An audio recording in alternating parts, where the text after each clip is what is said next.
Matthew 23. Then Jesus said to the crowds and to his disciples, "The teachers of the law and the Pharisees sit in Moses' seat. So you must be careful to do everything they tell you. But do not do what they do, for they do not practice what they preach. They tie up heavy, cumbersome loads and put them on other people's shoulders, but they themselves are not willing to lift a finger to move them. Everything they do is done for people to see. They make their phylacteries white and the tassels on their garments long. They love the place of honor at banquets and the most important seats in the synagogues. They love to be greeted with respect in the marketplaces and to be called Rabbi by others. But you are not to be called Rabbi. For you have one teacher, and you are all brothers. And do not call anyone on earth Father. For you have one Father, and he is in heaven. Nor are you to be called instructors. For you have one instructor, the Messiah. The greatest among you will be your servant. For those who exalt themselves will be humbled, and those who humble themselves will be exalted.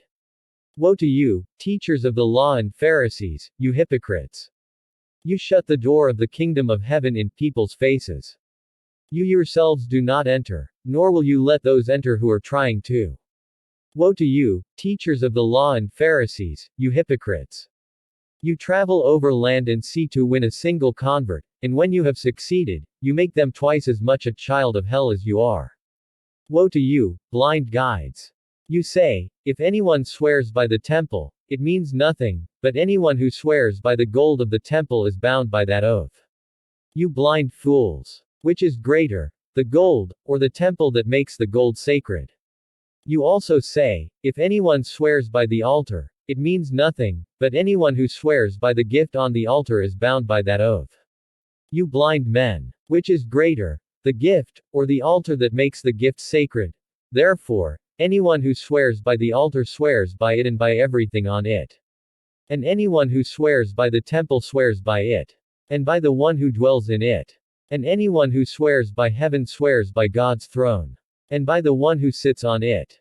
Woe to you, teachers of the law and Pharisees, you hypocrites! You give a tenth of your spices, mint, dill and cumin. But you have neglected the more important matters of the law, justice, mercy and faithfulness. You should have practiced the latter, without neglecting the former. You blind guides! You strain out a gnat, but swallow a camel. Woe to you, teachers of the law and Pharisees, you hypocrites! You clean the outside of the cup and dish, but inside they are full of greed and self-indulgence.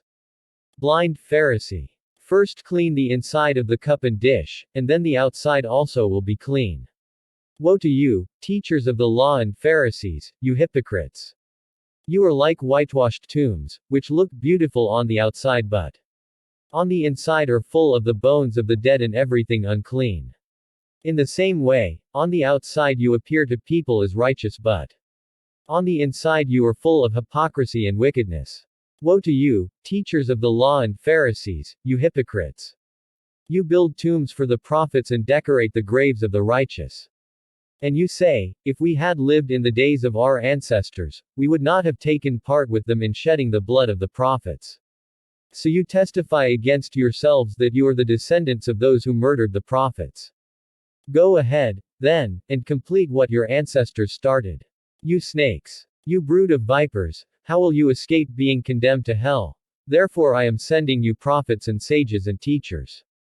Some of them you will kill and crucify, others you will flog in your synagogues and pursue from town to town. And so upon you will come all the righteous blood that has been shed on earth, from the blood of righteous Abel to the blood of Zechariah son of Berechiah, whom you murdered between the temple and the altar. Truly I tell you, all this will come on this generation. Jerusalem, Jerusalem, you who kill the prophets and stone those sent to you, how often I have longed to gather your children together, as a hen gathers her chicks under her wings, and you were not willing. Look, your house is left to you desolate. For I tell you, you will not see me again until you say, Blessed is he who comes in the name of the Lord.